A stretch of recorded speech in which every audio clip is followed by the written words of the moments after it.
Thanks everyone. In today's video, I will show you how to fix an Instagram theme option not showing.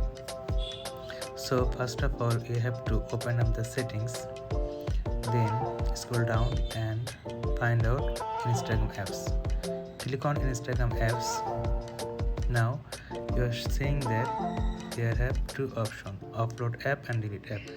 If you upload the app, then this will free up the storage of your phone. So now get back from here and go to the Apple Store and search Instagram. So from here you have to update Instagram apps.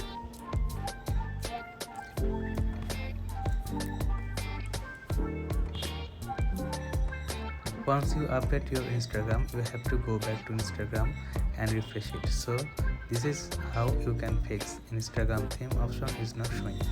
Thanks for watching it.